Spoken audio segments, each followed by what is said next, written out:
Hi everyone, Katie from Chords Records. I'm going to count down my top albums of 2025. Obviously it's subjective and there'll be albums you're aware of and albums you're not aware of.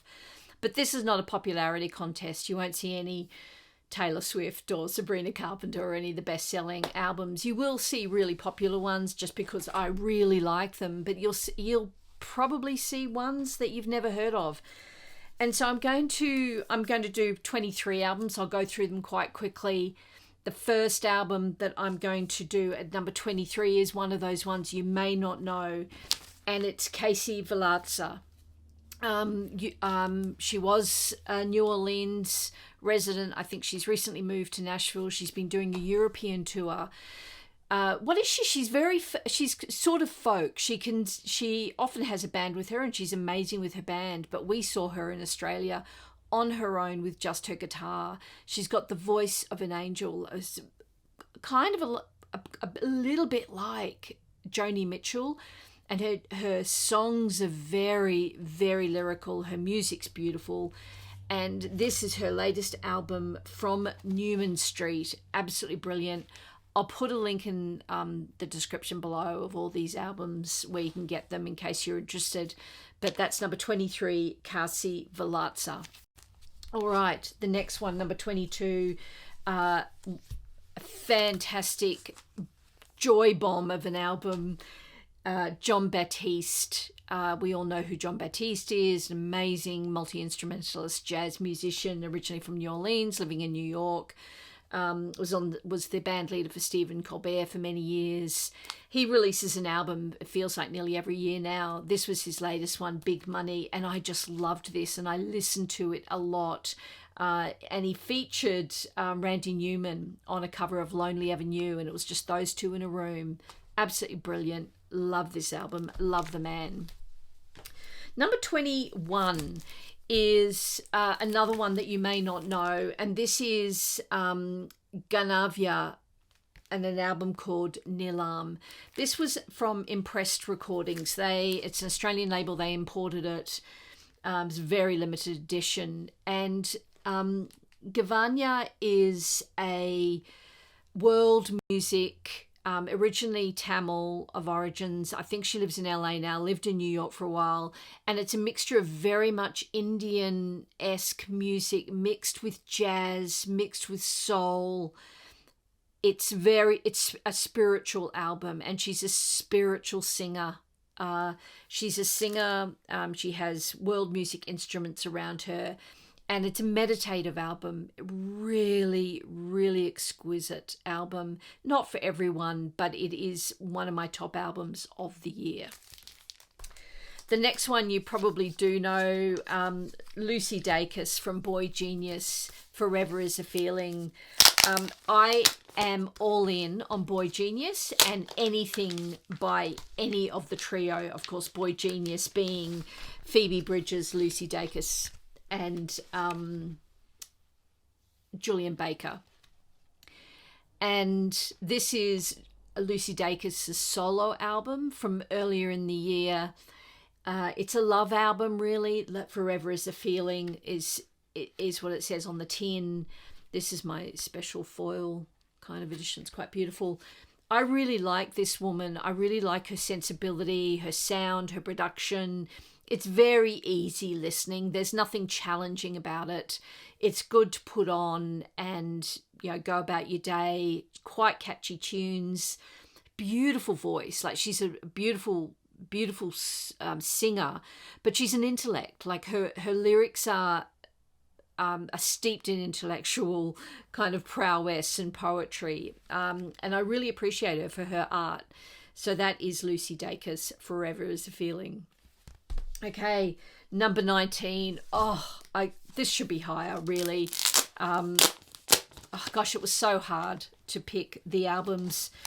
But this is Perfume Genius. What an absolute treat of an album. The album is called Glory. This artist, exquisite, beautiful vocals, angelic-like, rhythmic pop, fragile, the fragility of this album, you can hear it in their music. It's an exquisite, I guess, commentary on this person's life. Perfume Genius on Matador Records, and the album is Glory. I would call it alt pop if you were going to categorize it. But it's the sort of album that when you put it on, you think they couldn't have done anything more than make music. It was obviously their destiny. It's a stunning album. I won't show the vinyls, but I think this one's blue. All right. Oh, number 18, one of my favourite artists going round. And that is Lukas Nelson, the son of Willie Nelson. And he released American Romance. And look at that. It's just classic, isn't it? It's just you couldn't have more American cowboy roadhouse than that. I melt when I hear his voice. I absolutely love this man. And there was a moment about 2 months ago where he went live on Instagram, and it was late night in Australia, and so I happened to see it.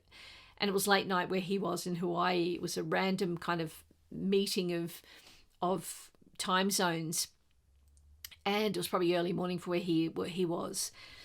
And there were only about 100 of us on there, and he gave us a full concert. And I watched it live. I requested a song. He played it off this album. He was in his lounge room. I had it on the big screen. I'd mirrored it on the big screen. And it was just one of those very special evenings where we had this intimate concert for 100 people and him performing. And it was really special. There's no surprises in here except that it's classic Lukas Nelson. And with classic Lukas Nelson tunes, of course, he has had a metamorphosis in the last few years. He's got sober, he's got fit, he's got his pilot's license, and you can hear kind of the freshness in these songs. Love it. Number 17, I'll put a photo of it up here. I haven't actually got the album yet. I ordered it a few weeks ago and it hasn't arrived. I'm so disappointed. But it's Blood Orange with his album Essex Honey. An Englishman who's been around for like 10 or so years. But this album is steeped in the grief of losing his mum in 2023. So it is kind of a grief album. And if you kind of spend time with the lyrics, you can hear the sadness. But on its surface, it's a very kind of one beat, very cruisy, doesn't really change gears at all through the album. There's electronics and beautiful piano music and beautiful horn music, and it's just very cruisy, mellow. But then you'll have little surprises. In fact, one of the surprises was there's a track on it with a backing vocals by Lorde, the New Zealand artist, and also Zadie Smith, the incredible British writer, contributes vocals, like a writer as in an author of books. And Zadie Smith, amazing author if you haven't read her books, but she contributes some vocals to this album. So it's very intriguing. It's very layered, lots of layers to it. And that's Blood Orange and the album Essex Honey. The next album, number 16, is the Bon Iver album. I have all the Bon Iver albums. Love Bon Iver. And I think from a kind of a catalogue of work, this is not the best Bon Iver album, but they're so brilliant. It made my top 20. So Fable, in this beautiful, simplistic art. Oh, listen to that crack. I haven't opened it enough. Art kind of album, and even the covers kind of reflect that very minimalist cubist artwork. Beautiful album. I streamed this a lot, and then I finally decided I needed to get this album. And the track for me on this album is If Only I Could Wait, with Daniel Ham from Ham, the group Ham, and I just love it. Sable Fable by Bon Iver. Right, the next album, number 15, is Racing Mount Pleasant. Oh, took a while to arrive, finally arrived. Absolutely love this. It's an orchestral collective, you could call it.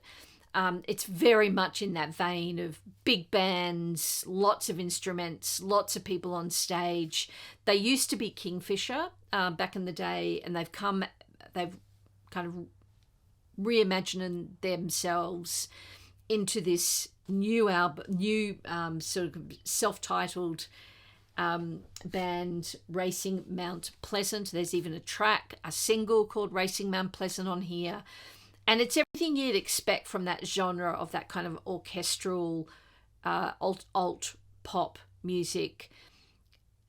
I absolutely love this. I think it might be a bit polarizing, but for me, it's sweeping, it's jazzy, it's got all the hallmarks of those things you like. I love the music these guys write, and I can't recommend this one highly enough, and that's Racing Mount Pleasant. And I just love that cover.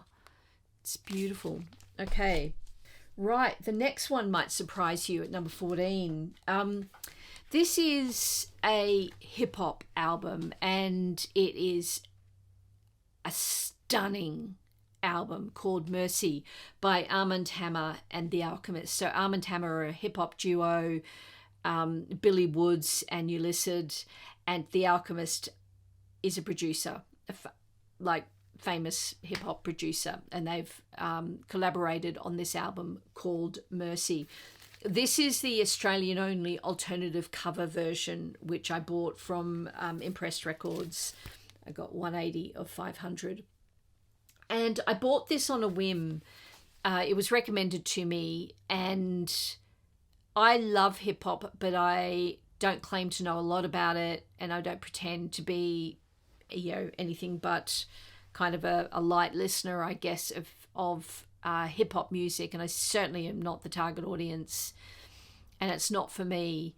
However, when I hear good hip-hop, I really enjoy it. And this is stunning. It's called Mercy.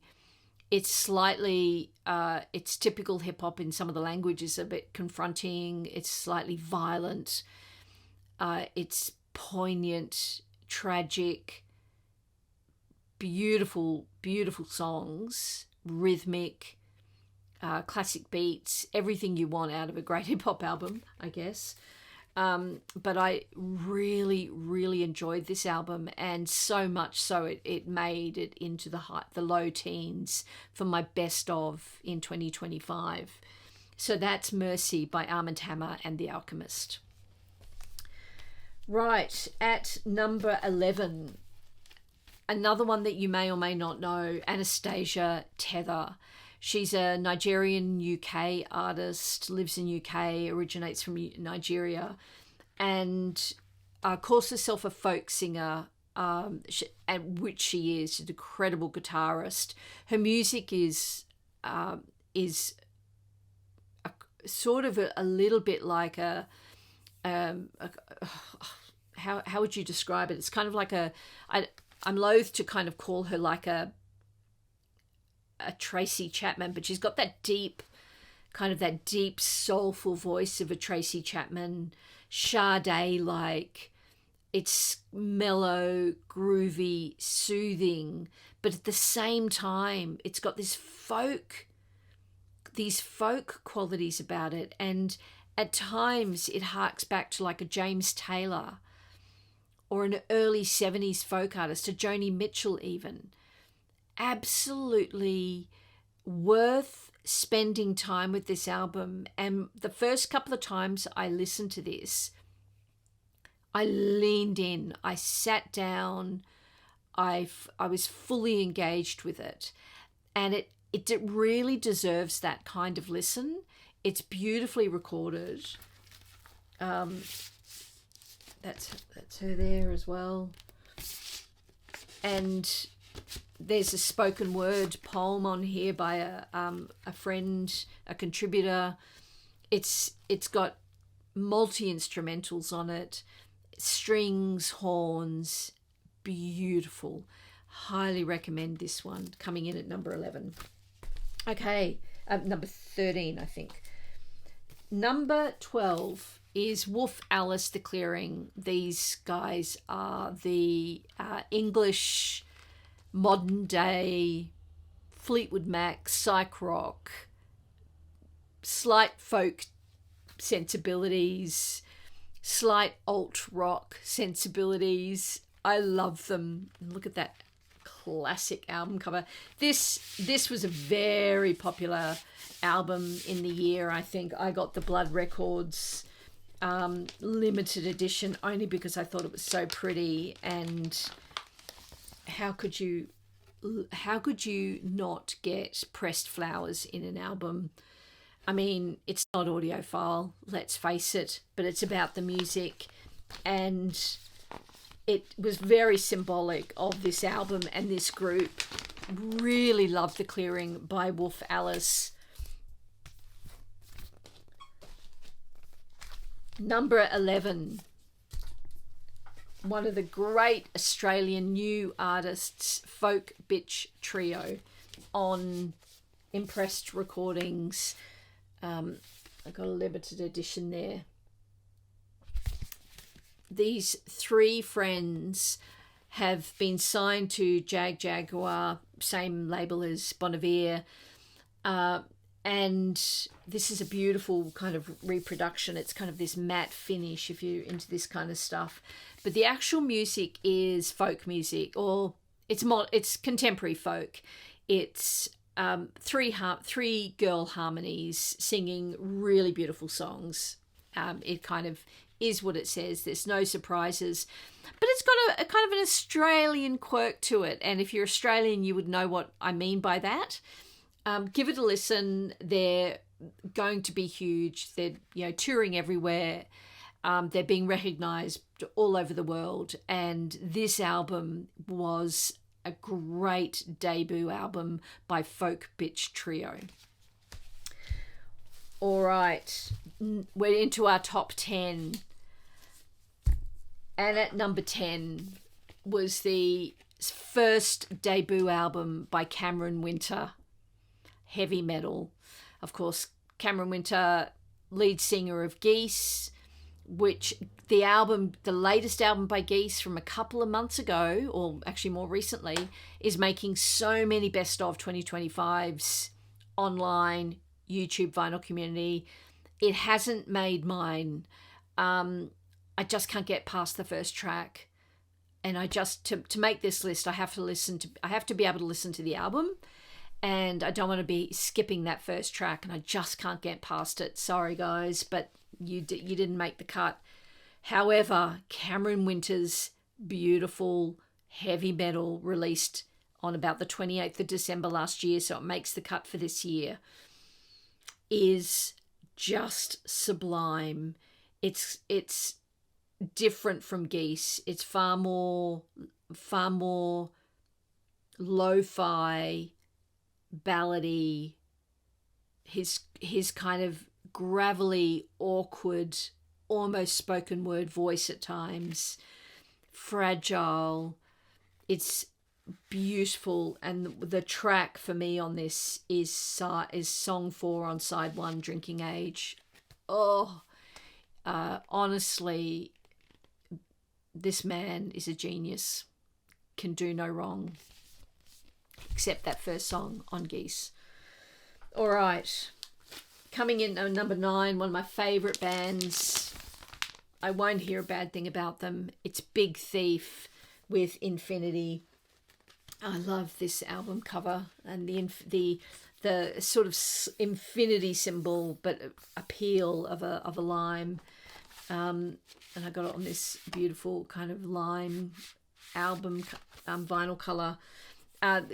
Classic Big Thief. I love Big Thief. Have all their albums. For me, their music is joyful, musical, different,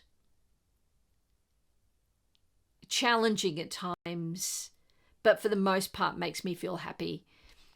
It's alt rock, probably. Absolutely love Big Thief, and no different with this album, Infinity. Double Infinity, I should say. I was thinking that's wrong, Double Infinity, and of course the album. All right, this is another one which I didn't know if it would make my top albums, and it not only made my top albums, it made my top 10, and it's Anna Tivel, Animal Palm. I've shown this before on the channel, and if you don't know who she is, I think she's from Portland, been around for a long time, sort of modern folk, if you like. But the beautiful thing about Anna Tivel is her lyrics and her songwriting, her ability to translate emotions and storytelling into song, into a 3-minute song. It's astounding what she can do, and she's very, very clever with it. I'll just show you her name because it's not on the cover. That's her. It says here, Tivel's remarkable empathy elevates her folk-based, jazz-touched compositions from mere stories to secular pairs, and that's by Ann Powers from NPR. And secular prayers is a beautiful way of describing the music of this woman. And that's Animal Palm by Anna Tivel. Right. Number 7, I haven't got, and I just can't get it. I refuse to pay the shipping from the US, and it's sold out in Australia for weeks and weeks. It's on back order in all my local record stores, and I'm prepared to wait because it does save me about $40 or $50. And that is Rosalia, absolute megastar. Know her, you know her. If you don't, it's not even in your wheelhouse. And I have to confess, it wasn't really in my wheelhouse, but my sort of son, who's in his mid-20s, is really into Latin American music, or Spanish-speaking music, I should say, and he introduced me to the latest album by Rosalia called Lux, and it's a soundscape explosion. She recorded it with the London Symphony Orchestra, and her voice is just next level quality. The music is very interesting. It's a very lush, big sounding record. It does have that beautiful kind of American feel to it at times, but then suddenly you'll hear almost a rap element come in and interesting rhythmic choices.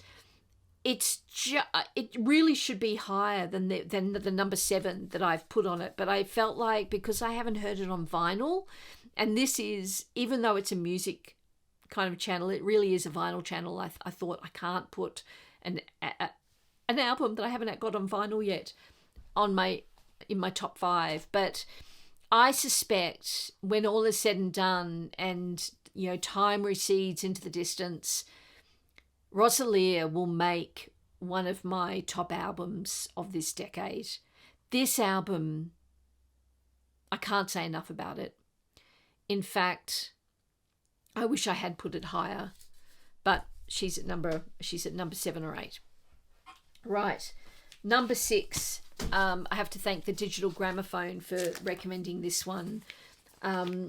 Shout out to you. Hope you're doing well. I'm thinking of you as you're coming into this season and these few very important weeks for you. This album by Ryan Davis and the Roadhouse Band, New Threats from the Soul, was a revelation to me. The kind of storytelling on this album, I'll just quickly show you. I've talked about this semi-recently. I'll just show you these beautiful domestic photographs. And I think I said last time, and I'll say it again, that these photographs for me are the perfect visual representation of the album and the domesticity of the stories that Ryan Davis talks about and tells. All the songs are like 100 minutes long. Like he doesn't conform in any way to Americana music, because ultimately that's what he is. He doesn't conform to the 3-minute radio song or conform to the instrumentation or the bridge, chorus, bridge format of a song that you should. But yet still, it's extremely listenable. And his voice is unique. As I said, his storytelling is unique. And there's a reason I've made this in my top 6. That's Ryan Davis and the Roadhouse Band, New Threats from the Soul. All right, now we're into the top 5. I hope you've enjoyed it so far, and if I could actually just quickly pause the video and ask you to give me a thumbs up. Subscribe, it really helps my channel, and I just really, really appreciate all the comments that you make down below. The amount of albums I've bought this year because of people recommending me albums is just incredible, and there's so much music to discover in the world. Anyway, top 5. Number 5 is the brilliant album recently released by Florence the Machine, Everybody Scream. And I have to show you this, even though it's about the music, I have to show you this exquisite deluxe version we got. It's a trifold. It's got all the bits and pieces, but first of all, I'll show you the trifold of this beautiful album. It's got all sorts of bits and pieces in it. Beautiful booklet, which I think most of them came with. A massive poster, which I won't unfold, but it's a absolutely stunning kind of poster. It also has a few little treats in it, and the actual album itself is glow in the dark. So you can see it there. Second glow in the dark album I've got in the last month, strangely enough. In here somewhere is a velvet sticker, which I will try and find for you in my clumsy way. Here it is. Cute. Absolutely love Florence and the Machine. We have all her albums. She has got that fantastic. We've seen her live twice. She has that beautiful kind of rhythmic alt rock vibe of almost Kate Bush-like. Fantastically produced album. You can hear every single word. Her lyrics are challenging and provocative. Everybody Scream is the perfect name for this album, because it's just this challenging, provocative album, almost like a kind of a yelling into nothing, yelling into the black universe. I think she suffers from a bit of anxiety, and it's kind of that wrestle of fame versus obscurity or being invisible, and kind of the tension between it. Really beautiful album. Never ever lets me down. That's Florence and the Machine, Everybody Scream. Right, number 4. I've seen this on a few of the top album listings. I actually thought it was going to come in at my number 1 for a long time, but it's been usurped. But it's number 4, and it's the beautiful album by Jason Isbell, Foxes in the Snow. We have all his albums, seen him live, could not speak more highly of him. this album, released at the beginning of the year, I think in February, blew my brain. Recorded on his own with his producer. Who was it? I think it might have been Trina Shoemaker, maybe? No, Gina Johnson. It was just the two of them in the studio, in Electric Lady Studio in New York for 3 days. Him and a single guitar.